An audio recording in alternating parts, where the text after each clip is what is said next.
রব্বুল আলামিন দয়া করে মেহেরবানি করে শবে বরাতের রাত্রে আমাদের সবাইকে বাইতুল নূর জামে মসজিদের মাঠ প্রাঙ্গণে ওয়াজ ও দোয়ার মাহফিলে প্যান্ডেলের মধ্যে উপস্থিত হওয়ার তৌফিক দান করেছেন। এই জন্য আমরা অন্তঃস্থল থেকে বলি আলহামদুলিল্লাহ। সর্বপ্রথম আল্লাহর কাছে দোয়া করছি আল্লাহ পাক রব্বুল আলামিন যেন এই বান্দার জবান থেকে কিছু মূল্যবান কথা বের করেন। আমি এবং আমরা সবাই যেন তা আমল করে নিজেকে জান্নাতি করে নিতে পারি। সকলে বলে আল্লাহুম্মা আমিন। আলোচনার প্রারম্ভে একটা এলান করে দিতে চাই, মজলিসের সবচেয়ে গুরুত্বপূর্ণ যারা ভূমিকা পালন করে তারা হচ্ছে শ্রোতা। যারা দোকানে অযথা বসে আছেন, রাস্তাঘাটে আছেন, বাসায় আছেন, কোনো কাজ নেই, তাদেরকে অনুরোধ করতে চাই আমরা সকলে এই জান্নাতের বাগানে এসে বসার জন্য। এই মাহফিলের মজলিসে বসলে লাভ আছে কিনা? আর লস আছে যে বসার কারণে কিছু টাকা পয়সা আমাদেরকে এখান থেকে বাধ্যতামূলক ভাবে দিয়ে উঠতে হবে, এরকম কোন নিয়ম এখানে করেছে? তাহলে এখানে বসলে আমাদের লাভ হচ্ছে, সে লাভটা হচ্ছে দুনিয়া বিনা পরকালে। কথা বলেন ঠিক কিনা? আজকের আলোচনা প্রধান বক্তা হিসেবে উপস্থিত থাকবেন দেশ বরেণ্য উলামায়ে কেরামগণের মধ্যে তিনি একজন, হাবিবুর রহমান বশিষ্ঠ। উনি দেশ বিদেশে অনেক বড় বড় জায়গায় কথা বলেন। এই জন্য আমাদের আলোচক আসা পর্যন্ত আমি গুরুত্বপূর্ণ কিছু কথা আপনাদের সামনে বলতে চাই। আপনারা যদি গুরুত্বভাবে যদি নেন তাহলে গুরুত্বপূর্ণ কথা হবে, আর যদি গুরুত্বভাবে যদি না নেন যে প্রত্যেক সপ্তাহে শুনি, সবসময় শুনি, এ আর কি। কিন্তু আপনাকে খেয়াল করে একটু দেখবেন সব আলোচনা একরকম হয় না। কোরআন হাদিস একটা সমুদ্র, আলোচনা করলে শেষ হবে না। এই জন্য আলোচনা বোঝার আগে আপনাদেরকে মনোযোগ দিতে হবে, তাহলে আপনাদের মজা লাগবে। সব আলোচনা একরকম মনে হবে না, কণ্ঠস্বর এক হতে পারে কিন্তু আলোচনা কি সব এক হবে? আল্লাহ পাক রব্বুল আলামিন সূরাতুল জুমার 53 নম্বর আয়াতে বলেন, কুল ইয়া ইবাদিয়াল্লাযীনা আসরাফু আলা আনফুসিহিম লা তাকনাতু মিন রাহমাতিল্লাহ ইন্নাল্লাহা ইয়াগফিরুয যুনুবা জামিআ ইন্নাহু হুয়াল গফুরুর রহিম। সুবহানাল্লাহ। আচ্ছা, আলোচনা ভালো লাগবে তখন যদি প্যান্ডেলের মধ্যে যদি সারা শব্দগুলো ঠিকভাবে আসে। এখানে ছোটদেরকে সামনে না দিয়ে আমাদেরকে বড়দের সামনে আসা উচিত ছিল, তারা আলোচনা কি বুঝবে? এটাও কিয়ামতের একটা আলামত। কিয়ামতের আগে যাদের যে জায়গা না তাদেরকে সেই জায়গায় দেওয়া হবে।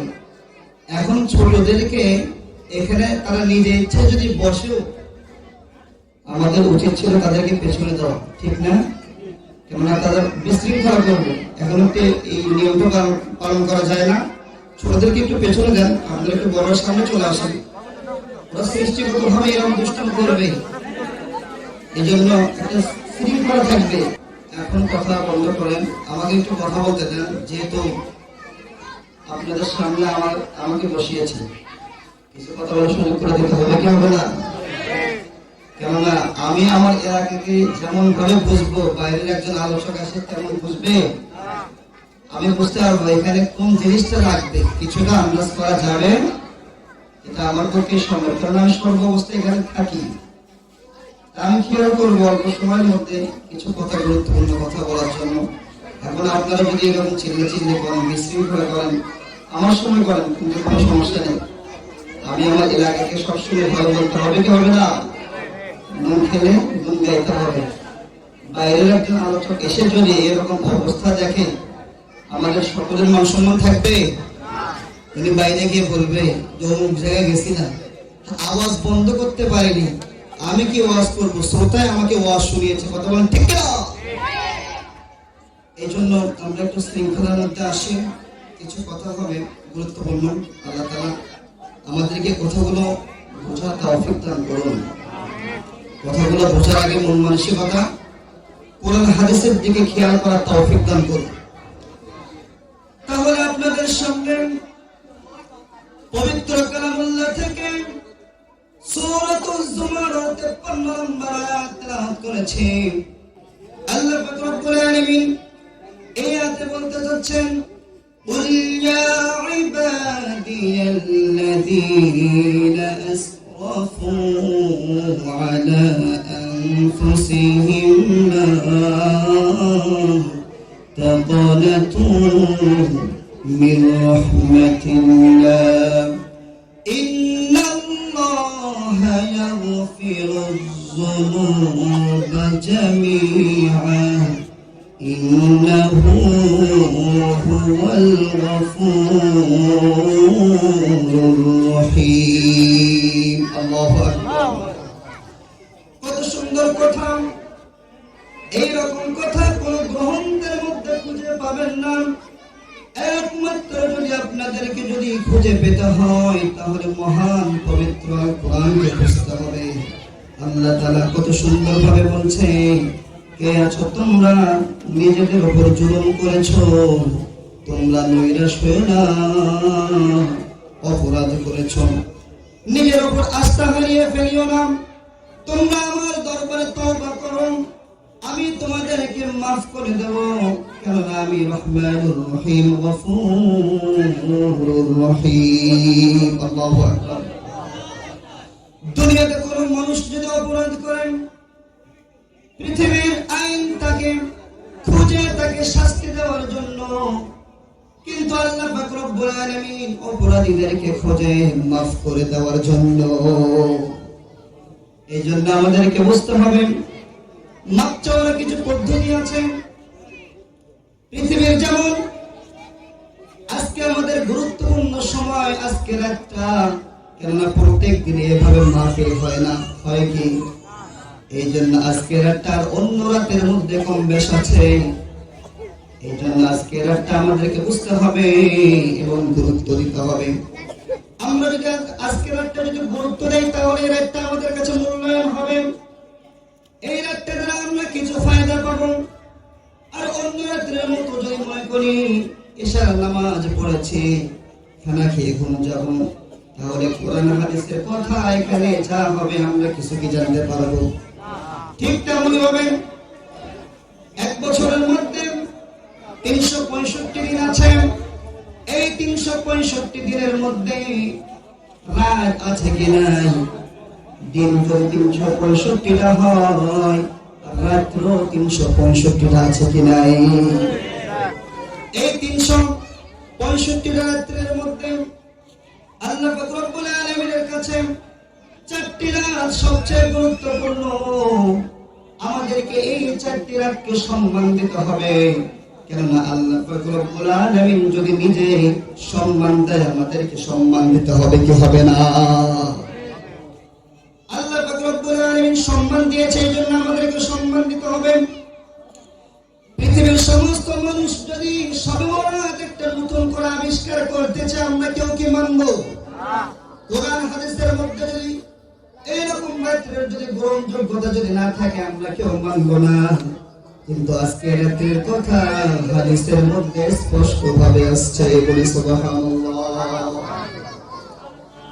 আপনাদেরকে বলতে চাই যে বিষয়টা 365 রাতের মধ্যে 4টি রাত সবচেয়ে গুরুত্বপূর্ণ।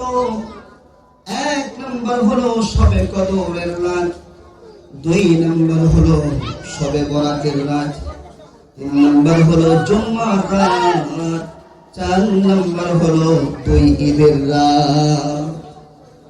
এই 4টি রাতকে বিশেষ রাত বলা হয়েছে। আমার এই 4টি রাতের মধ্যে সবচেয়ে উত্তম রাত হলো শবে কদরের রাত। সুবহানাল্লাহ। অনেকের প্রশ্ন থাকতে পারে, তাহলে উত্তম রাত্রে গিয়ে ইবাদত বন্দি করবো, আজকে ইবাদত বন্দি করবো না, এরকম চিন্তা ভাবনা করা যাবে না। কেননা 365টা রাত্রির মধ্যে সব রাত্রিগুলোকে সম্মানিত বলা হয়নি, এই 4টি রাতকে সম্মানিত বলা হয়েছে। তার মানে বুঝতে হবে শবে কদরের পরে যার স্থান হলো সেই রাত্রি হলো শবে বরাত।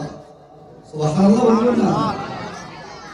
আমরা তো অনেকে আবুল শবে বরাত এই রাতটা যে কত গুরুত্বপূর্ণ, আল্লাহু আকবার। আমরা হেসে খেলে আতশবাণী ফুটিয়ে আমরা রাতকে পালন করি, অপসংস্কৃত কাজকার আমরা পালন করি, কথা বলেন ঠিক কিনা? এটা একমাত্র অজ্ঞতার কারণে। এই রাতটি কত গুরুত্বপূর্ণ, সুনানে ইবনে মাজার মধ্যে হাদিসটা আসছে 1388 নম্বর হাদিস। হযরত মুসা আল-আশআরী রাদিয়াল্লাহু তাআলা আনহু থেকে হাদিসটা বর্ণিত হয়েছে সুনানে ইবনে মাজাহ। এই হাদিসটা আল্লাহ রাসূল বলেন, ইন্নাল্লাহা লা ইয়াতলিউ ফি লাইলাতিন নিসফি মিন শাবান, নিশ্চয় আল্লাহ তাআলা এই শাবানের রাতে এসে ফায়াগফিরু লিজামিইল খালকিহি, সমস্ত মানুষকে maaf করে দেয়, ইল্লা তবে মুশরিকিন আও মুশাহিন, মুশরিক এবং হিংসুককে আল্লাহ তাআলা এই রাতে maaf করে দেয় না। তাহলে একটু চিন্তা করেন এই হাদিসটা কত গুরুত্বপূর্ণ, সবাইকে maaf করে দিচ্ছেন। হযরত আবু হুরায়রা রাদিয়াল্লাহু তাআলা আনহু বলেন, আল্লাহ রাসূলের কাছে এই রাতে হযরত জিবরাইল আলাইহিস সালাম এসে বললেন, আল্লাহ রাসূল আপনি আসমানের দিকে তাকান। আল্লাহ রাসূল আসমানের দিকে তাকালেন, দেখতে পেলেন আল্লাহ পাক রব্বুল আলামিন তার ঈমানদার বান্দা বান্দীদের জন্য 300 রহমতের দরজা খুলে দিয়েছে। তাহলে আমাদের রহমত দরকার আছে কিনা? আল্লাহ রাসূল বলেন, ইদা কানাত লাইলাতুন নিসফি মিন শাবান, যখন তোমরা শাবানের অর্ধরাত তোমরা পেয়ে যাবে, কেননা আরবিতে বলে লাইলাতুন নিসফি মিন শাবান। আমরা সকলেই জানি শবে বরাত, শবে এটা ফারসি শব্দ, বরাত হচ্ছে আরবি শব্দ, ভাগ্যর রজনী। তাহলে লাইলাতুল বরাত আরবিতে বলা হয় লাইলাতুন নিসফি মিন শাবান, হাদিসের ভাষায় বলা হয় এই রাতে সে আল্লাহ রাসূল যখন ঈশার নামাজের পরে আল্লাহ রাসূল বাসায় চলে গেলেন। বাসায় যাওয়ার পরে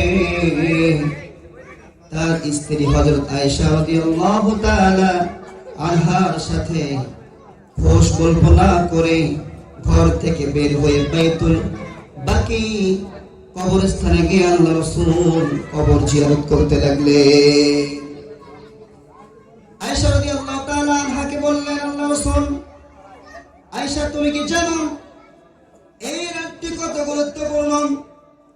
এই রাতটি এত গুরুত্বপূর্ণ, সেই সময় বনু কালব ওই গোত্রে তারা মেষ বেশি চড়াতো, মেষ বেশি তাদের ছিল।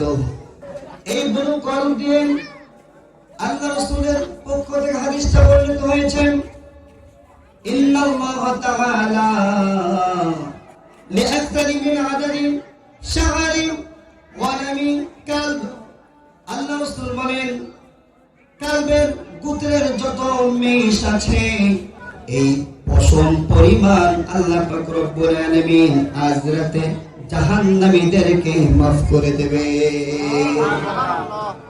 আপনি একটা সাধারণ পশম কিনতে পারবেন, সকাল থেকে সন্ধ্যা পর্যন্ত দিলে সম্ভব না। আর কাল গোত্রের একটা গোত্রে কি কম মেষ ছিল? ছিল না। একটা গোত্রে কম মেষ ছিল? ছিল না। একটু চিন্তা করেন এই রাত্রে আমাদের কেমন চোখের পানি আল্লাহর দরবারে ফেলাতে হবে। এই জন্য এর একটা অনেক গুরুত্বপূর্ণ। আজকে আমরা সারা রাত জেগে ইবাদত বন্দেগী করার চেষ্টা করবো ইনশাআল্লাহ। নফল নামাজ পড়বো, আবার কিছুক্ষণ কোরআন তেলাওয়াত করবো, আবার কিছুক্ষণ তালিম করবো, আবার কিছুক্ষণ জিকির করবো। এইভাবে একটা যদি আমরা অতিবাহিত করতে পারি, শেষ রাতে দুহাত তুলে আল্লাহর কাছে চোখের পানি ফেলেন, আল্লাহ সারাটি জীবন গুনাহ করেছি, আল্লাহ আমাকে মাফ করে দাও। অন্তর থেকে যদি দোয়া করতে পারেন, অবশ্যই আল্লাহ তাআলা মাফ করবে। কিন্তু দোয়া করার পূর্বে তওবার জন্য 4টি শর্ত আছে। কয়টি? 1 নাম্বার, পেছনের গুনার উপর লজ্জিত হতে হবে। 2 নাম্বার, গুনাহটা ছেড়ে দিতে হবে। 3 নাম্বার, পেছনে গুনাহ হওয়ার কারণে যে গ্যাপটা হয়েছে, যে ঘাটতিটা হয়েছে, সেটা পূরণ করতে হবে। এবং 4 নাম্বার, সামনে কোনো গুনাহ করা যাবে না, ইরাদা করতে হবে। এই 4টি শর্ত যদি আমাদের মধ্যে খুঁজে পাওয়া যায়, আল্লাহ পাক রব্বুল আলামিন ওই বান্দাকে অবশ্যই অবশ্যই মাফ করে দেবে।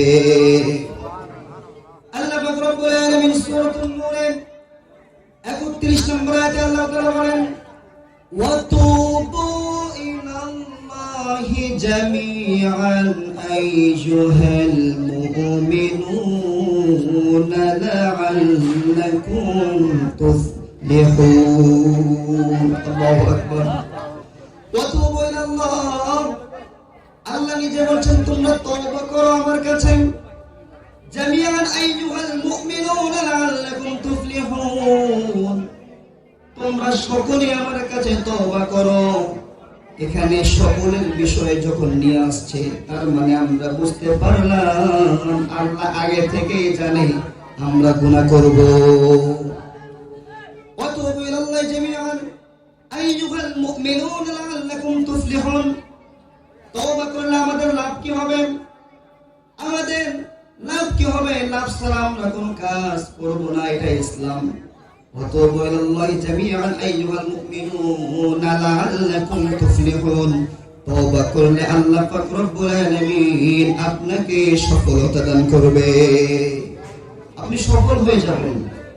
কেননা দুনিয়া স্থায়ী নয়, দুনিয়া অস্থায়ী। স্থায়ী জান্নাত, কথা বলেন ঠিক কিনা? স্থায়ী জাহান্নাম। এই দুনিয়াতে আপনি যদি রং তামাশার মধ্যে যদি লিপিবদ্ধ হয়ে যান, জাহান্নামের জন্য অপেক্ষা করেন। দুনিয়াটা ক্ষণস্থায়ী নয় চিরস্থায়ী, দুনিয়াটা ক্ষণস্থায়ী নয় চিরস্থায়ী, ঠিক কিনা?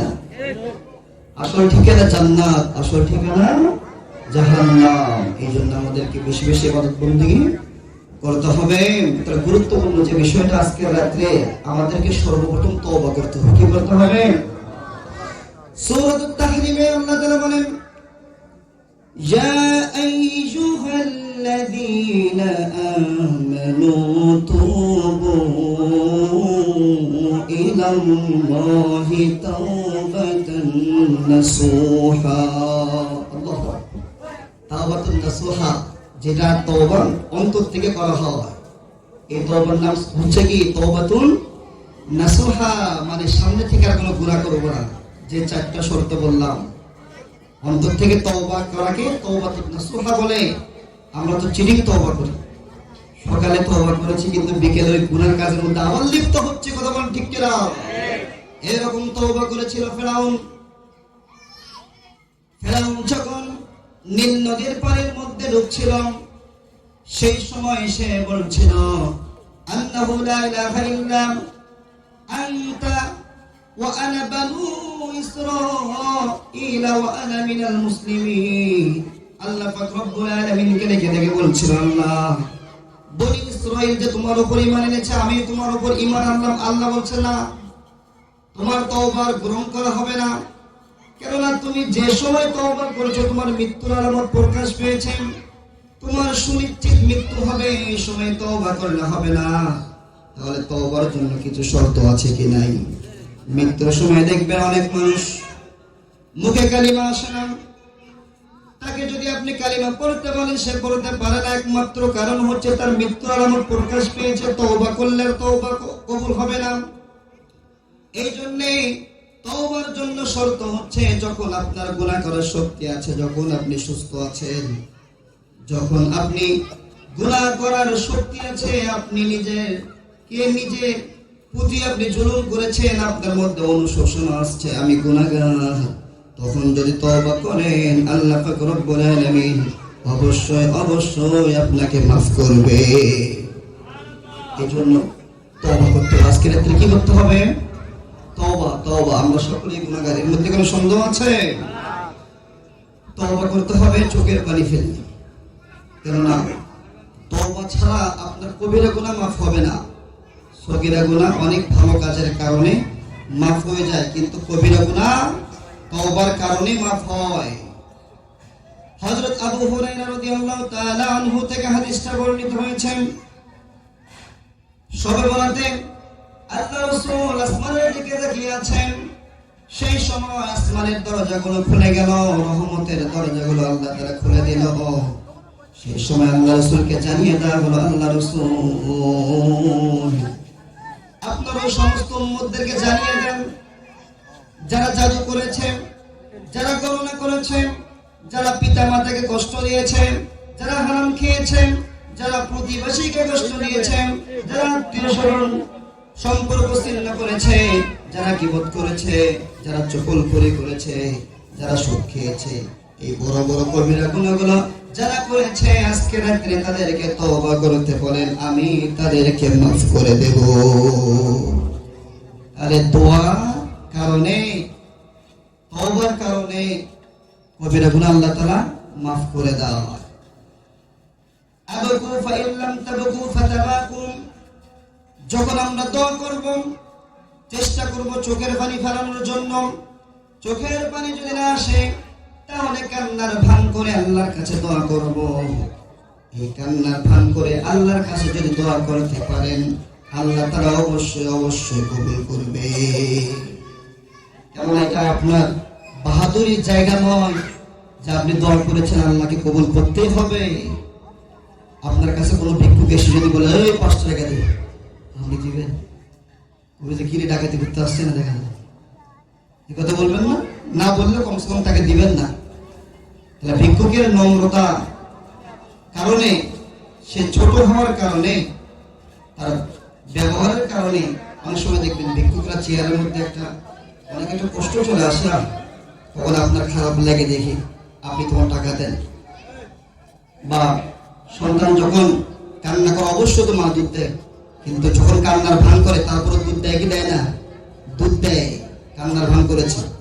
কাঁদলে তো অবশ্যই দেয়, কিন্তু কান্না যদি না করে, কান্নার ভানও যদি না করে, সন্তান যদি চুপ থাকে, মা বলবে যে বাচ্চাটা থাকে, আমি আমার আগে কাজ করে নি। কথা বলে ঠিক কিনা? ঠিক তেমনি ভাবে প্রয়োজন আমাদের সূরাতুল বাকারার আল্লাহ তাআলা 2 নম্বর পারার 2 নম্বর পৃষ্ঠায় আল্লাহ তাআলা বলেন, ফাযকুরুনি আযকুরকুম ওয়াশকুরুনি ওয়ালা তাকফুরুন।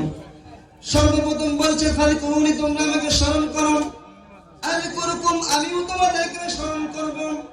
তাহলে একটু চিন্তা করেন, সর্বপ্রথম আল্লাহ তাআলা বলছে ফাযকুরুনি, তোমরা আমাকে স্মরণ করো, আযকুরকুম, আমিও তোমাদেরকে স্মরণ করব। তাহলে সর্বপ্রথম আমাদেরকে আল্লাহ তাআলাকে ডাকতে হবে, আমাদের সমস্যাগুলো বলতে হবে। আমরা যদি আল্লাহ রাসূলের দেখানো পথে যদি আমরা আল্লাহর কাছে দোয়া করতে পারি, অবশ্যই আল্লাহ তাআলা আমাদেরকে স্মরণ করে ওই বিপদ থেকে দূর করবে। সুবহানাল্লাহ বলবেন?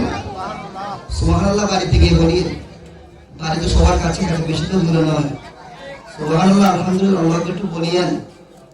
আমি থাকা অবস্থা না বললেও সমস্যা, আপনারা যতই ভুল করেন আপনাদেরকে আমি 100 নাম্বার দিলাম, কিন্তু বাইরের মেহমানকে সাথ দেবে আমাদের এলাকার জন্য, বাইরে গিয়ে যেন হুজুর যেন প্রশংসা করে। একটা মসজিদে আমি গিয়েছিলাম, আলহামদুলিল্লাহ, সত্যগুলো অনেক আলহামদুলিল্লাহ বলবেন না? তাহলে 1 নম্বর, অশ্রু জলের শক্তি অনেক বেশি, চোখের জলের শক্তি আপনার জাহান্নামের আগুনকে নিভিয়ে দেবে। বলে সুবহানাল্লাহ। এই চোখের জলের শক্তি কত বেশি! যে চোখ আল্লাহর জন্য কাঁদে, আল্লাহর দরবারে যদি এক ফোঁটা চোখের পানি যদি কবুল হয়ে যায়, আল্লাহ পাক রব্বুল আলামিন ওই এক ফোঁটার কারণে কাল কিয়ামতের দিন তার জাহান্নামের আগুন নিভিয়ে দেবে। আল্লাহ রাসূল মেরাজের রাতে যখন জান্নাত জাহান্নাম দেখতে শুরু করেছেন, ওই সময় জাহান্নাম দেখতে গিয়ে আল্লাহ রাসূল দেখতে পেলেন এক ব্যক্তির চোখের পানি, এক ফোঁটা পানি তাকে জাহান্নাম থেকে বের করে জান্নাতের গেটের কাছে নিয়ে আসছে। এই যে আজকে রাতের চোখের পানি না ফেলে বেশি বেশি হাসবেন, ডিজে গান, তারপর নাচানাচি আসলে কিন্তু একটু কমে গিয়েছে। কিন্তু এখন যেটা হয়েছে, এখন আড্ডা বেশি হয়েছে। লুডো খেলা, চারজন বসে গিবত করা, অযথা সময় নষ্ট করা, এগুলো প্রয়োজন আছে? এবার বললে যদি করতে ভালো না লাগে বসে থাকবে। সুবহানাল্লাহ, আলহামদুলিল্লাহ বলতে কি কষ্ট হবে? হবে না। এই জন্য চোখের জল অনেক গুরুত্বপূর্ণ একটা বিষয়। 3 নম্বর দোয়ার পদ্ধতি। দোয়ার পদ্ধতি হচ্ছে আমরা দোয়া করার পূর্বে নিজেকে ফাইন্ড আউট করে নেব, আমি কি আত্মীয় স্বজনকে কষ্ট দিয়ে এসে দোয়া করছি? আমি কি আমার পিতামাতাকে কষ্ট দিয়ে দোয়া করছি? আমি কি গীবত চগলখড়ি করে দোয়া করছি? আমি কি সুদ খেয়ে দোয়া করছি? আমি কি হারাম খেয়ে দোয়া করছি? এই কাজগুলো যদি আমি করি, আমি যদি দোয়া করি, আমার দোয়া আল্লাহ কবুল করবে না। আল্লাহ রাসূলের সাহাবী হযরত আব্বাস রাদিয়াল্লাহু তাআলা আনহু এক মজলিসে বক্তব্য দিচ্ছেন। বক্তৃতা দেওয়ার পরে দোয়া করার সময় আল্লাহ রাসূলের সাহাবী বলতে লাগলেন, আমাদের দোয়া কবুল হচ্ছে না, এর একমাত্র কারণ হলো আমাদের এই মজলিসে আত্মীয় ছিন্নকারী ব্যক্তি আছে। তাহলে একজনের কারণে সবার উপর বিপদ আছে কি আসে নাই? কিন্তু এলাকার মধ্যে অনেকের কাছে এই কথাটা শুনবেন, আমি আমার টাকা দিয়ে খাই, আমার বাড়ি, আমার ঘর, আমি যা মন চাই তা করবো। এই কথা কি বলার সুযোগ আছে যদি মুসলমান হয়? এই কথা কখনো বলা যাবে না। কেননা বিপদ যখন আসবে শুধু আপনার ঘরের উপর ঠাড়া করবে না, সবার উপর করবে। কথা বলেন ঠিক কিনা? এই জন্য দোয়া করার পূর্বে আমাদেরকে বিষয়গুলো খেয়াল রাখতে হবে।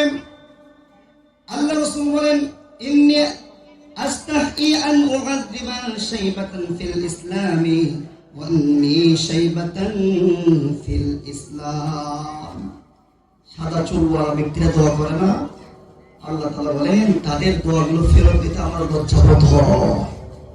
এই মুরব্বিদেরকে সম্মান করিয়ে, 3 ব্যক্তিকে সম্মান করলে আল্লাহকেই সম্মান করা হয়েছে। বলি সুবহানাল্লাহ।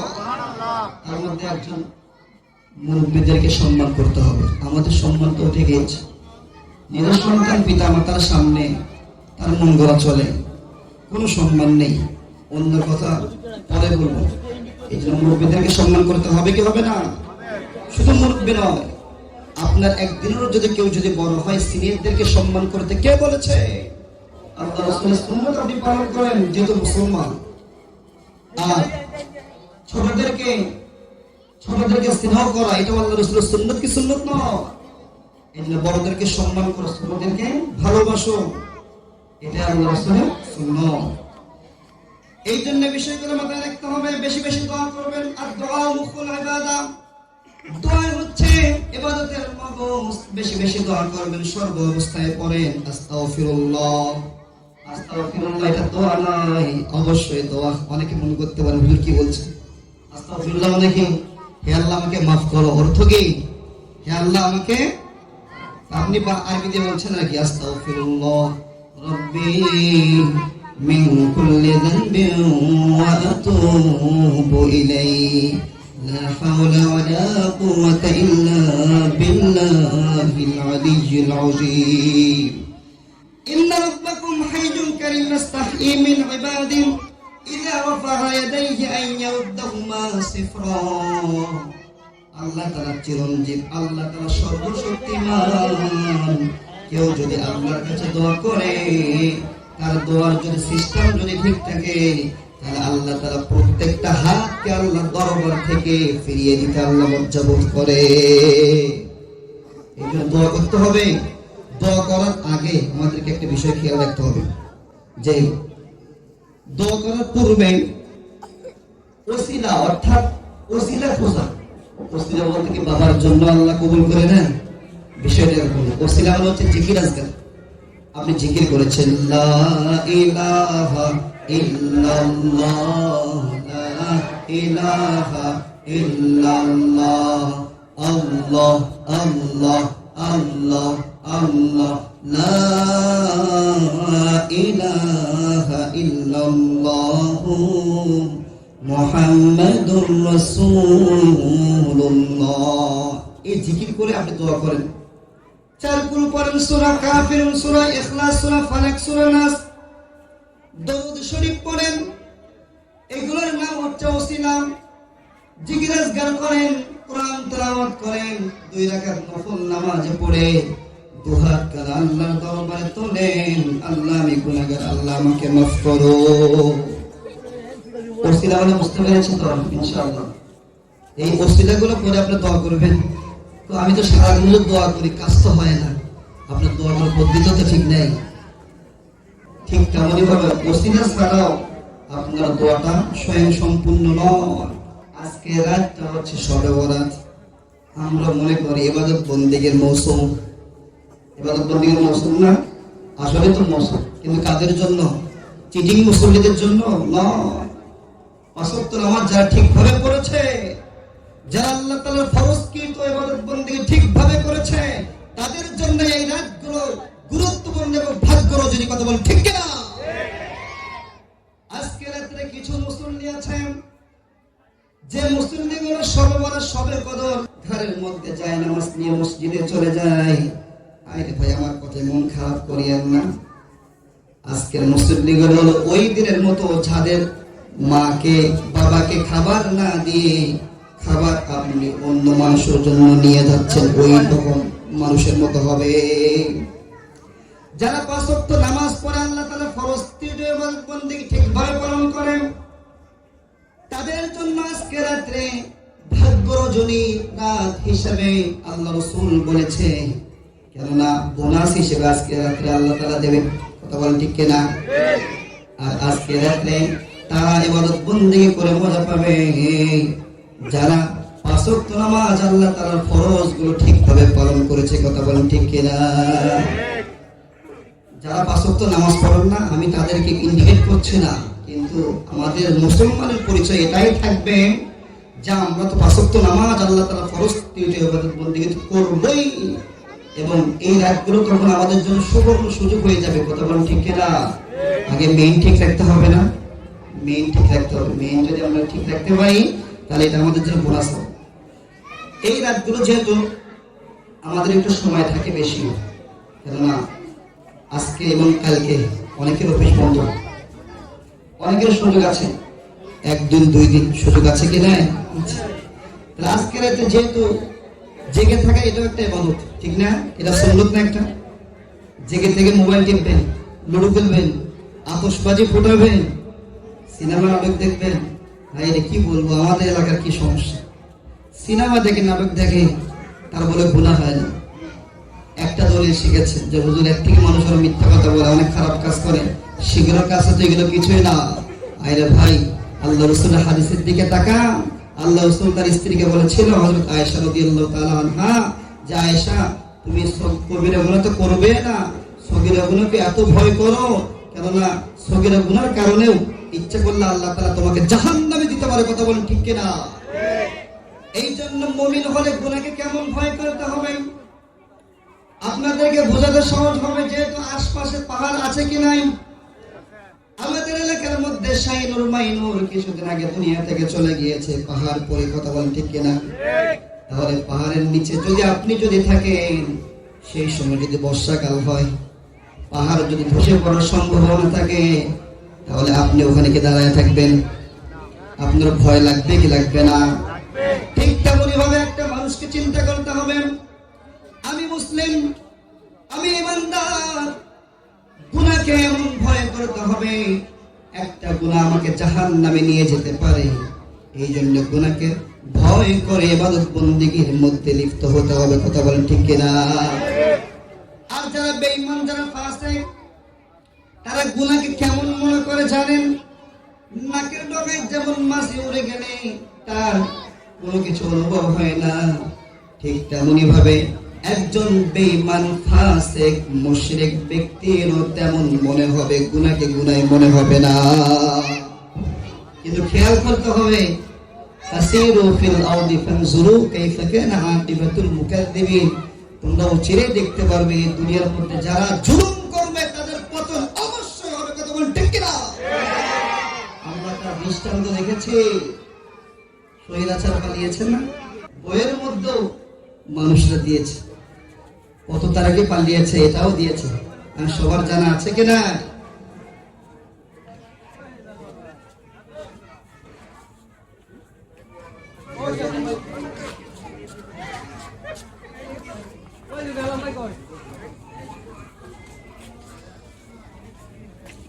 এই জন্য গুনার একটা প্রভাব আছে। এই গুনাকে গুনাহ মনে করতে হবে। গুনাহ কত ভয়ঙ্কর, গুনাহ আপনার অন্তর থেকে নূরকে বের করে দেবে। এই গুনাহ করার কারণে আপনার নফসটা নফসে আম্মারা হবে। আম্মারার পরিচয় অনেকে জানেন না। আম্মারা মানে হলো গুনাহকে গুনাহ মনে করে না, গুনাহকে গুনাহ মনে না করা, এটা আরো সবচেয়ে বড় গুনাহ। কথা বলেন ঠিক কিনা? যে ব্যক্তি গুনাহকে গুনাহ মনে করে না, তাহলে সে গুনাহ করলো একটা, আর গুনাহকে গুনাহ মনে করলো না, এটা আরেকটা অপরাধ। এই জন্য তারা গুনাহকে গুনাহ মনে করে না। এই জন্য নফসে আম্মারা যাদের হবে তাদের মৃত্যুর সময় কালিমা নসিব হবে না। নফসে তিন প্রকার: নফসে আম্মারা, নফসে লাওয়ামা, নফসে মুতমাইন্না।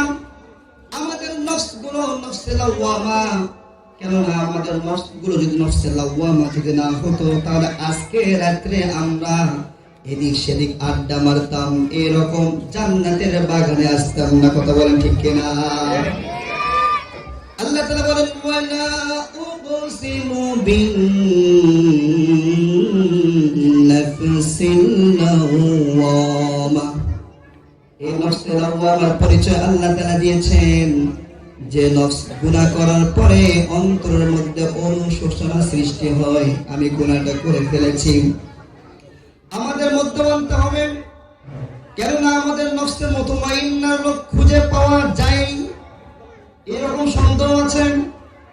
কেননা নফসে মুতমাইন্না যদি আমাদের নফসগুলো যদি আমরা করতে চাই, তাহলে গুনাহমুক্ত জীবন আমাদেরকে করতে হবে। কথা বলেন ঠিক কিনা?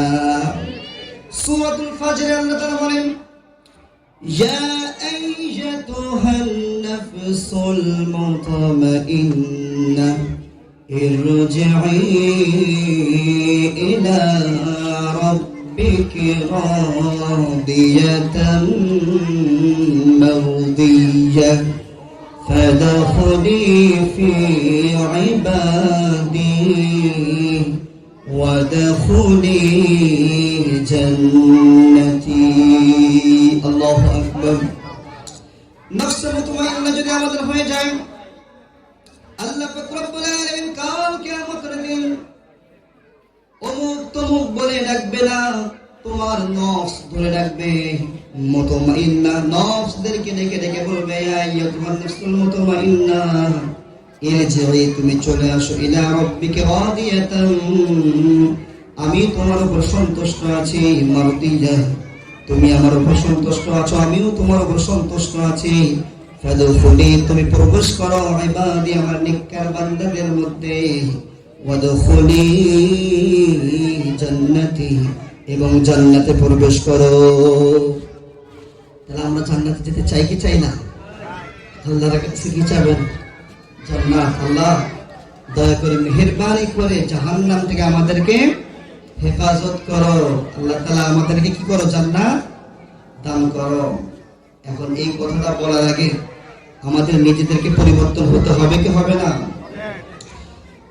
আপনার অন্তর থেকে যদি পরিবর্তন হতে পারেন, আল্লাহ পাক রব্বুল আলামিন অবশ্যই অবশ্যই আপনাকে মাফ করবে।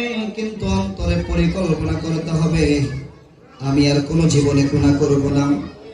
আজকে রাত্রে সবাই মাফ পাবে, কিন্তু দুই ব্যক্তি মাফ পাবে না। এক নাম্বার হলো ইল্লা মুশরিকিন, দুই নাম্বার আও মুশাহিন। মুশরিকিন মানে হচ্ছে মুশরিক ব্যক্তি। মুশরিক ব্যক্তির বৈশিষ্ট্য হলো আল্লাহর সাথে অংশীদার সাব্যস্ত করে শিরক করেন।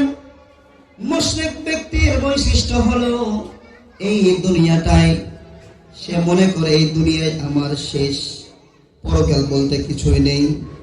আল্লাহর সাথে এই বিশ্বাসগুলো করার কারণে আল্লাহ পাক রব্বুল আলামিন তার শেষ সময় এই বেঈমান হয়ে দুনিয়া থেকে তাকে যেতে হয়। এই কথা বলেন ঠিক কিনা? সূরাতুন নাহলের 53 নম্বর আয়াতে আল্লাহ তাআলা বলেন, ওয়া রাব্বুকুম ইয়াখলুকু মা ইয়াশাউ ওয়া ইয়াখতার। তোমাদের কাছে যে আমি যে নিয়ামত দিয়েছি, এই নিয়ামতগুলো আমি তোমাদেরকে দিয়েছি। আল্লাহ ছাড়া কে দিয়েছে?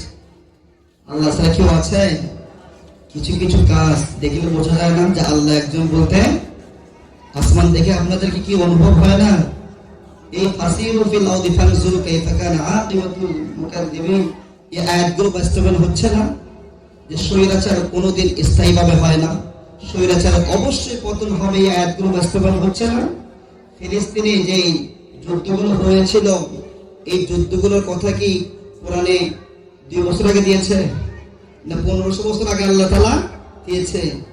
এবং এই কাবা ঘরের কথা, আকসার কথা কোরআনে আছে কি নাই? এগুলো থেকে কি কোরআনকে সত্যি মনে হয় না? আর কোরআনকে সত্যি মনে হলে কি জান্নাত জাহান্নাম সত্যি মনে হয় না?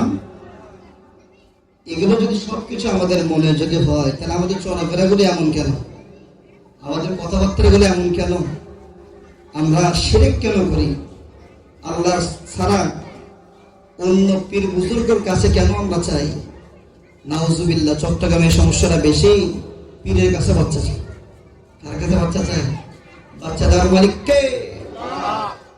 ইয়াখলুকু মা ইয়াশাউ ওয়া ইয়াহাবু লিমান ইয়াশাউ যুকুর আও ইউযাওwijuhum যুকরানা ওয়া ইনাসা ওয়া ইয়াজআলু মান ইয়াশাউ আকিমা। আল্লাহ তাআলা যাকে মনে চায় ছেলে দেন, যাকে মনে চায় মেয়ে দেন। আল্লাহ তাআলা যাকে মনে চায় ছেলেও দেয়, মেয়েও দেয়। আল্লাহ তাআলা যাকে মনে চায় আবার বাজাও। তো সব ক্ষমতার মালিক কে? আল্লাহ। চাইতে হলে কার কাছে চাইতে হবে? বাবার কাছে চাওয়া যাবে? হ্যাঁ, বাবার কাছে আপনি চাইতে পারেন যে বাবা আমাকে একটা কোরআন শরীফ দেন, আমি পড়বো। বাবার কাছে চাইতে পারেন, বাবা আমাকে কোরআনটা দয়া করে শিক্ষা দেন, বাবা আমাকে ইসলামী মাসালাগুলো শিক্ষা দেন। ডাইরেক্ট বাবা আমাকে আমার সন্তান দেন, যেগুলো আল্লাহ তাআলা দেওয়ার ক্ষমতা রাখে, সেই জিনিসগুলো বাবার কাছে চাওয়া যাবে? যেটা কেউ পারে না সেটা পারে কি? আর যেটা আল্লাহ পারে সেটা বান্দার কাছে চাওয়াটাই শিরক। কথা বলেন ঠিক কিনা? এই জন্য 1 নম্বরে মুশরিকিন। এই জন্য আসলে আজকের প্রধান আকর্ষণ, আসলে আমি তো নিজে অপেক্ষা আছি, আমি এরকম প্রস্তুত না। কিছুক্ষণ বসছিলাম, আপনাদেরকে সময় দেবো এই জন্য কিছু লিখে নিয়ে আসছি। কিন্তু যার অপেক্ষায় আমরা বসে আছি, সেই মেহমান আমাদের মাঝে কিছুক্ষণের মধ্যেই ঢুকে যাবেন। আমরা যারা রাস্তাঘাটে, দোকানপাটে, বাসায় আছি, তারা আমরা সকলেই প্যান্ডেলে চলে আসি। আমাদের এলাকার মধ্যে কেমন মানুষ আমরা জানি না। প্রত্যেক ঘর থেকে যদি 1-2 করে আসে, এই মাঠে জায়গা দেওয়া যাবে? শয়তানের ধোকায়, নফসের ধোকায় আমরা কিন্তু ঘরে বসে আছি। এই জন্য ইসলামের কাজগুলো আপনাদেরকে শিখায় যে কিভাবে করবেন। অনেক সময় শয়তান আপনাকে ধোকা দেবে, নফস আপনাকে ধোকা দেবে। ইন্ডিয়ার মধ্যে একটা ঘটনা ঘটেছিল। মসজিদ থেকে বের হয়ে এক ব্যক্তি বলতে লাগলো, তু মেরে খোদা নেই, मैं तेरे बंदा नहीं, तेरे बात मानते नहीं। আরেক ব্যক্তি বলতে লাগলো, ভাই আপনি কি এমন পাগল হলেন মসজিদ থেকে বের হয়ে গিয়ে কথা বলতে হয়? তু মেরে খোদা নেই, তুমি আমার খোদা না, मैं तेरे बंदा नहीं, আমি তোমার বান্দা না। এইভাবে দেখে দেখে বলছেন, তেরে বাত মানতে নেই, তাই জন্য আমি তোমার কথা মানি না। কথাগুলো কিরম ভয়ঙ্কর না? আমরা তো ফতোয়া তো দিয়ে ফেলবো যে তার ইমান চলে গিয়েছে। আরে ভাই ফতোয়াবাজ বন্ধ করেন। ফতোয়া দেওয়ার জন্য সিয়াসিত্তার কিতাবগুলো আপনাকে ভালো জ্ঞান রাখতে হবে। ইউটিউব থেকে দেখে, বাংলা বই দেখে, মুকসিদুল মুমিন থেকে দেখে দেখে আপনি ফতোয়া দিতে পারবেন না। কথা বলেন ঠিক কিনা? কোরআন হাদিস আন্দাজে ঢেল মারাও কবিরা গুনাহ। আপনি যে মুখ দিয়ে জবান দিয়ে যেটা বলেছেন কথাটা আপনার সঠিক হয়েছে, পরবর্তী যাচাই করে জানা গেল, কিন্তু এটাও ঠিক না। কালকে আমাদের দিন তাদেরও জিহ্বা কাটা হবে, যারা মন করে কথা বলবে। কথা বলেন ঠিক কিনা? যার কাজ তাকে করতে দেন, আপনার কাজ আমি পারবো না, এটাই স্বাভাবিক। একটা মানুষ সবকিছু পারে না। আমার কাজ হঠাৎ করে আপনি পারবেন না, কিন্তু শিখাই দিলে পারবেন। কথা বলেন ঠিক কিনা? এই জন্য বিষয়গুলো আমাদেরকে মাথায় রাখতে হবে। যে বিষয়টা বলতে চাচ্ছি, ওই ব্যক্তির কথাগুলো কত ভয়ঙ্কর। যে ব্যক্তি প্রশ্ন করেছে তাকে উত্তর দিচ্ছে, ভাই আপনি মনে হয় আমাকে ভুল বুঝছেন। আমি ওই আল্লাহকে বলি না তু মেরে খোদা নেহি, আমি আমার নিজের নফসকে বলেছি, ও নফস তুই আমার খোদা না, আমি তোর বান্দা না, যে তোর কথা আমি মানি না, তুই যা বলবি তাই আমি শুনবো না। তেরে বাত মানতে নেহি, তুই আমার খোদা না, আমি তোর বান্দা না, এই জন্য আমি তোর কথা শুনি না। আপনি যদি নফসের ধোকায় পড়ে যান, নফস সর্ব অবস্থা আপনাকে খারাপ কাজ করতে পারে। সৃষ্টিগত ভাবে আউয়ালুন নাস, প্রথম মানুষ ভুলকারী না। আপনি কি বলতে পারবেন যে আমাদের পিতা হযরত আদম আলাইহিস সালামের থেকেও আপনি ঈমানদার? তাহলে তিনি কি প্রথম ভুলটা করেছেন কি করেননি? অবশ্যই করেছেন। তাহলে মানুষ সৃষ্টিগত ভাবেই কি মানুষ ভুল পথের দিকে এগিয়ে যেতে চায়। এই জন্য সেই সময় নিজের নফসের বিরোধিতা করতে হবে। নফস সর্ব অবস্থায় গুনার কাজ করতে চাইবে, নফসের ধোঁকাগুলো বুঝতে হবে। নফস সর্ব অবস্থায় বলবে 5 ওয়াক্ত নামাজ এখন পড়ার দরকার নেই, তোমার কেবল 22 বছর, তোমার কেবল 18 বছর, তোমার কেবল 40 বছর। কেননা আমরা দেখতে পারি সচরাচর বর্তমান মানুষ হায়াত পায় 70 থেকে 80 বছর। এই নফস আপনাকে ধোঁকা দেবেন, কিন্তু নফসের ধোঁকায় আমাদেরকে পড়া যাবে না। নফসের ধোঁকায় যদি আমরা পড়ে যাই তাহলে ওই ব্যক্তি আর মানুষ থাকে না। আল্লাহ পাক রব্বুল আলামিন পবিত্র কোরআনের মধ্যে বলেন, ওয়ালাকাদ যারানা লিজাহান্নামা কাসীরাম মিনাল জিন্নি ওয়াল ইনস। আল্লাহ তাআলা এখানে বলছে কিছু মানুষ এবং কিছু জিনকে আমি জাহান্নামের জন্য সৃষ্টি করেছি, যারা দেখেও দেখে না, শুনেও শুনে না। দেখছে কোরআন হাদিসের মাহফিল হচ্ছে, কিন্তু সে এখানে বসতে চায় না, সে ডিজে গানের পার্টিতে যেতে চায়, সে বাসায় গিয়ে আড্ডা মারতে চায়। তাহলে দেখেও দেখছে না, বিষয়টা এরকম হয়ে যাচ্ছে না? তারও যদি কাজ থাকে সেটা ভিন্ন কথা।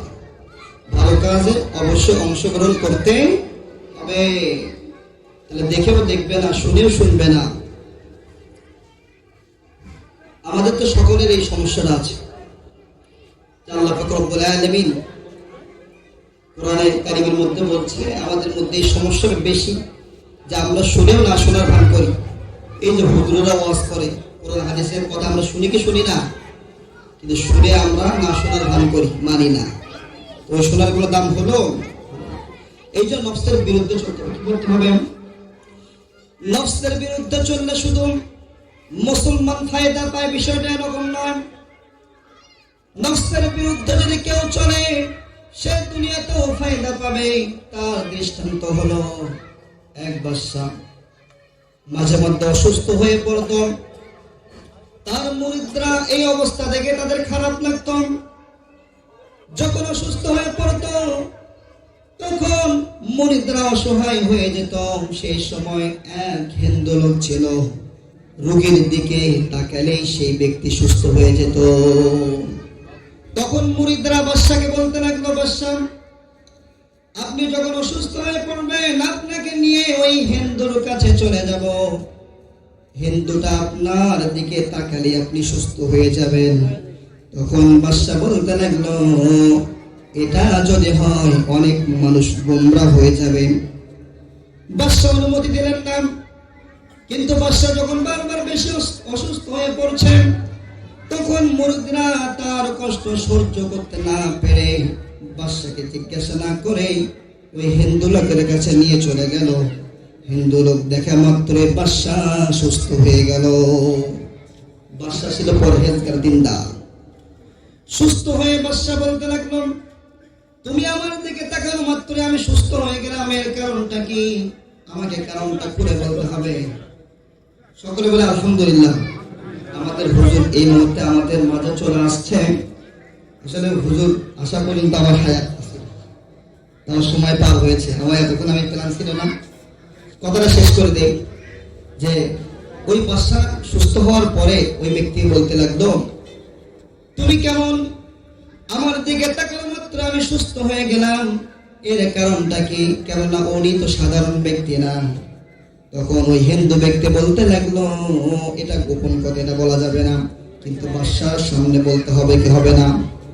বাদশা যখন ওনাকে বারবার বলছে তুমি আমাকে অবশ্যই বলতে হবে, তখন সে বলতে লাগলো, আমার গুরুর নির্দেশ ছিল আমি যেন সর্ব অবস্থায় যেন আমি আমার নফসের বিরুদ্ধে চলি। এই নফসের বিরুদ্ধে চলার কারণে আমার একটা গুণ অর্জন হয়েছে। কোন অসুস্থ ব্যক্তিকে দেখলে সেই অসুস্থ ব্যক্তি সুস্থ হয়ে যায়। কিসের বিরুদ্ধে চলার কারণে? তাহলে একজন নফসের বিরুদ্ধে যদি হিন্দু চলার কারণে যদি আল্লাহ তাআলা এই গুণটা দিয়ে থাকে, তাহলে আপনি যদি নফসের বিরুদ্ধে চলেন এই দুনিয়াতে ঈমানদার হয়ে যাবেন, এই দুনিয়াতে ঈমানদার হতে পারবেন এবং এই নফসের বিরুদ্ধে চলার কারণে আপনার ঈমানকে মজবুত করে পরকালে জান্নাতে যেতে পারবেন। কথা বলেন ঠিক কিনা? এই জন্য আমাদেরকে বিশেষ করে শয়তানের ধোঁকা, নফসের ধোঁকা থেকে আমাদেরকে বাঁচতে হবে। ওমর রাদিয়াল্লাহু তাআলা আনহু বলেন, কোন মানুষ যদি এই নফসকে যদি দেখতে পেত, দুনিয়াবে সমস্ত মারামারি কাটাকাটি সমস্ত দাঙ্গামা হাঙ্গামা ছেড়ে দিয়ে নফসের ভয়ে ডুকরিয়ে ডুকরিয়ে চোখের পানি ফেলতো। তাহলে নফসের ধোঁকা কত বড় ধোঁকা! হযরত ওমর রাদিয়াল্লাহু তাআলা আনহু শাসন করেন। রোমের বাদশা ওমর রাদিয়াল্লাহু তাআলা আনহুর কাছে বিষের শিশি পাঠিয়েছে। সেই সময় ওমর রাদিয়াল্লাহু তাআলা আনহু যখন বাদশা ছিলেন, বাদশা থাকার কারণে একজন বাদশার শত্রু আছে কি নাই, তার শত্রুকে মারার জন্য রোমের বাদশা তার কাছে বিষের এক বোতল শিশি পাঠিয়েছে। ওমর রাদিয়াল্লাহু তাআলা আনহু বিষের শিশি হাতে পাওয়ার পরে সে সবাইকে বলতে লাগলো, সবচেয়ে বড় শত্রু হচ্ছে আমার নিজের নফস। তাহলে চিন্তা করেন নফস কত বড় শত্রু। এটা বোঝানোর জন্য ওমর রাদিয়াল্লাহু তাআলা আনহু বিষটা নিজে পান করলেন। কিন্তু এটা ওমর রাদিয়াল্লাহু তাআলা আনহুর একটা মুজিজা ছিল, অর্থাৎ আল্লাহ তাআলা তাকে রক্ষা করেছে। বিষ পান করার পরও তার কিছু হয়নি। সুবহানাল্লাহ। যেটা কেউ পারে না সেটা পারে কে? এই জন্য আমাদেরকে বিশ্বাসগুলো মাথায় করতে হবে। একটু আমরা জিকির করে বলুন, চলে আসছে, আমরা একটু জিকির করি আর মনোযোগী হই।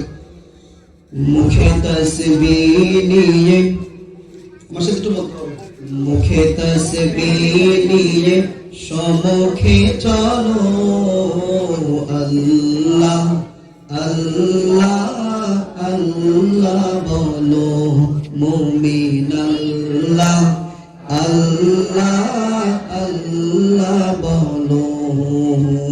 মুখে তাসবিহ নিয়ে সম্মুখে চলো, আল্লাহ আল্লাহ আল্লাহ বলো, মুমিন আল্লাহ আল্লাহ আল্লাহ বলো। লাল নীল মোড়ানো সাজানো এ ঘর, ক্ষণিকে দুনিয়াতে সবই হবে পর। লাল নীল মোড়ানো সাজানো এ ঘর, ক্ষণিকে দুনিয়াতে সবই হবে পর। জীবনে যৌবনে আওয়াজ তোলো, আল্লাহ আল্লাহ আল্লাহ বলো মুমিন আল্লাহ আল্লাহ আল্লাহ বলো হোক যত পাপাচার যত অপরাধ ক্ষমা চাও শেষ রাতে তুলে দুটি হাত ঠিক না হোক যত পাপাচার যত অপরাধ ক্ষমা চাও শেষ রাতে তুলে দুটি হাত হৃদয়ে গহীনে সে কথা বলো আল্লাহ আল্লাহ আল্লাহ বলো মুমিন আল্লাহ আল্লাহ আল্লাহ বলো মুখে তাসবিহ নিয়ে সম্মুখে চলো আল্লাহ আল্লাহ আল্লাহ বলো মুমিন আল্লাহ আল্লাহ আল্লাহ বলো সম্মানিত এলাকাবাসী সম্মানিত এলাকাবাসী 14 ফেব্রুয়ারি পবিত্র শবে বরাত উপলক্ষে বাইতুন নূর জামে মসজিদের মাঠ প্রাঙ্গণে ওয়াজ ও দোয়ার মাহফিলে আজ প্রধান বক্তা হিসেবে উপস্থিত থাকবেন দেশ বরেণ্য মুফাসসিরিনে কেরাম ও মিডিয়া ব্যক্তিত্ব হযরত মাওলানা হাবিবুর রশিদ সাহেব চট্টগ্রাম হযরত মাওলানা হাবিবুর রশিদ সাহেব চট্টগ্রাম ইসলামিক আলোচক এশিয়ান বিজয় এনটিভি ও বিডিবি এবং সিনিয়র সহ সভাপতি বাংলাদেশ কোরআন গবেষণা পরিষদ এই জন্য আমরা যারা রাস্তাঘাটে দোকানে বাসায় যারা অযথা সময় পার করছি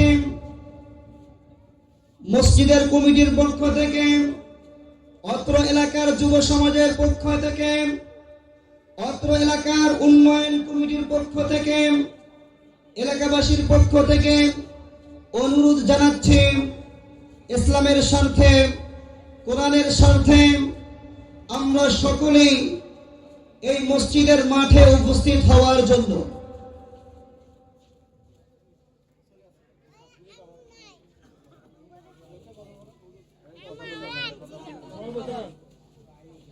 প্রভু তোমার গাই গুণগান নিত্য সুরে সুরে তোমার ছবি আঁকি আমি হৃদয়ের মোরে ভাল লাগে না গরম গজল শুনতে চান টিজিংয়ের একটা গজল বলি ছেলেগুলো বেশি ডিস্টার্ব করে না এসো ইফটিজিং প্রতিরোধ করি মাদক মুক্ত সমাজ গড়ি বলার কারণ আছে এই রাত্রে কিন্তু মদ খাওয়া ব্যক্তির দোয়া কিন্তু আল্লাহ কবুল করবে না কোরআন হাদিসের পথে চলে সুন্দর আগামী গড়ে তুলি এসো ইফটিজিং প্রতিরোধ করি মাদক মুক্ত সমাজ গড়ি কোরআন ও সুন্নাহর পথে চলে সুন্দর আগামী গড়ে তুলি কথা বল ঠিক কিনা আদর্শ সুন্দর সমাজ পেতে মাদক ও ধূমপান বন্ধ করো চরিত্রহীনতা করতে দমন সিনেমা এফডিসি বন্ধ করো ঠিক না আদর্শ সুন্দর সমাজ পেতে মাদক ও ধূমপান বন্ধ করো চরিত্রহীনতা করতে দমন সিনেমা এফডিসি বন্ধ করো সোনালী জীবন ফিরে পাবে সোনালী জীবন ফিরে পাবে ন্যায়ের পথে যদি চলি কোরআন ও সুন্নাহর পথে চলে সুন্দর আগামী গড়ে তুলি, এসো ইভটিজিং প্রতিরোধ করি, এসো ইভটিজিং প্রতিরোধ করি। স্লোগান আহ্বান সদাই শুনি, সবাই খোঁজে শুধু শান্তি, নেতৃত্ব আর নীতিমালা রয়ে গেছে ভুল ভ্রান্তি। ঠিক না? স্লোগান দিতে সবাই পারে, উপদেশ দিতে পারে, কিন্তু উপদেশ বাস্তবায়ন করতে পারে না। কত বলেন ঠিক কিনা? স্লোগান আহ্বান সদাই শুনি, সবাই খোঁজে শুধু শান্তি, নেতৃত্ব আর নীতিমালা রয়ে গেছে ভুল ভ্রান্তি। সোনালী জীবন ফিরে পাবে, সোনালী জীবন ফিরে পাবে, ন্যায়ের কথা যদি বলি। ঠিক না? সোনালী জীবন ফিরে পাবে, ন্যায়ের কথা যদি বলি, কোরআন ও সুন্নাহর পথে চলে সুন্দর আগামী গড়ে তুলি, এসো ইভটিজিং প্রতিরোধ করি।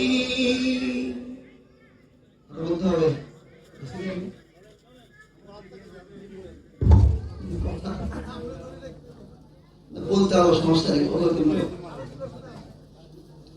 আসলে গুরুত্বপূর্ণ রাত্রে বছরে তো বলা যায়, আমি আলোচনা করি, কিন্তু বছর জায়গায় যতটুকু না বলতে বলা হয়েছে।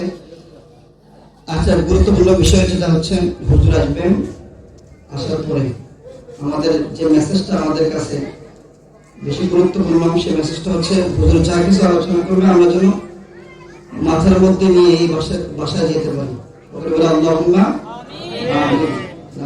আলোচনা যেন বুঝতে পারি, সেভাবে মনোযোগ দিয়ে আপনারা আলোচনা শুনবেন।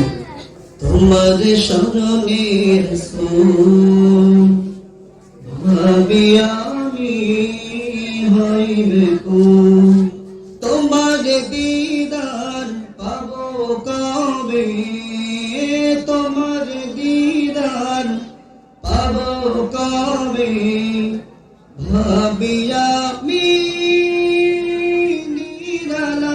নিরালাই তোমার শরণে রাসূল। ভগন হৃদয় দেখতে তোমায় করছে কত মিনতি, প্রেম প্রিয়াসী হৃদয় আমার তোমায় দেখার প্রত্যাশী। ভগন হৃদয় দেখতে তোমায় করছে কত মিনতি, প্রেম প্রিয়াসী হৃদয় আমার তোমায় দেখার প্রত্যাশী। দেখব তোমায় হে নবীজি, দেখব তোমায় হে নবীজি, হৃদয় আমার মগ্নতায় তোমার শরণে রাসূল। বিসমিল্লাহ বলি বিসমিল্লাহ, সকল ভালো কাজে বলা যায় না? বিসমিল্লাহ বলি বিসমিল্লাহ, সকল ভালো কাজে, বিসমিল্লাহ বলে করলে শুরু, সেই কাজে বরকত আসে। বিসমিল্লাহ বলি বিসমিল্লাহ, সকল ভালো কাজে, বিসমিল্লাহ বলে করলে শুরু, সেই কাজে বরকত আসে।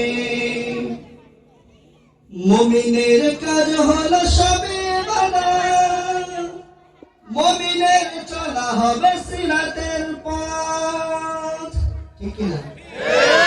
ঠিক তো বলতে না পারেন, আমি ঠিক থাকতে হবে এখানে।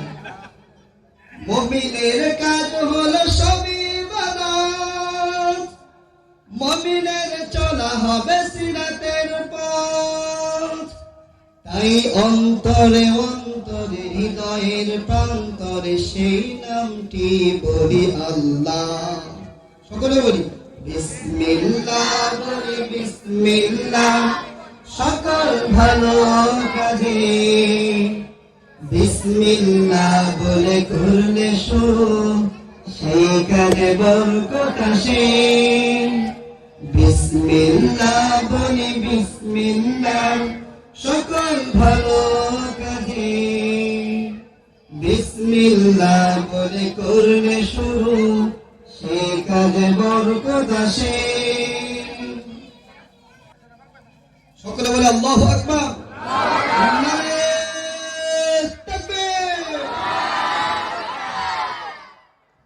কোরআন সুন্নাহর আলো, কোরআন সুন্নাহর আলো। এই মুহূর্তে আপনাদের সামনে আজকের প্রধান আকর্ষণ, প্রধান বক্তা হযরত মাওলানা হাবিবুর রশিদ সাহেব উপস্থিত হয়েছেন। আমরা যারা এদিক সেদিক ঘোরাফেরা করছি, আমরা সকলে মসজিদ মাঠ প্রাঙ্গণে চলে আসি। এ পর্যায়ে আপনাদের সামনে কোরআন হাদিস থেকে গুরুত্বপূর্ণ তকরীর নিয়ে আসবেন দেশ বরেণ্য মুফাসসিরিনে কিরাম, দেশ বরেণ্য মুফাসসিরিনে কোরআন ও মিডিয়া ব্যক্তিত্ব, আমার আপনার সুপরিচিত ব্যক্তি হযরত মাওলানা হাবিবুর রশিদ সাহেব চট্টগ্রাম। হযরত মাওলানা হাবিবুর রশিদ সাহেব চট্টগ্রাম। এই পর্যায়ে অত্র এলাকার আয়োজন কমিটি আমাদের হুজুরকে বরণ করে নিচ্ছে ফুল দিয়ে।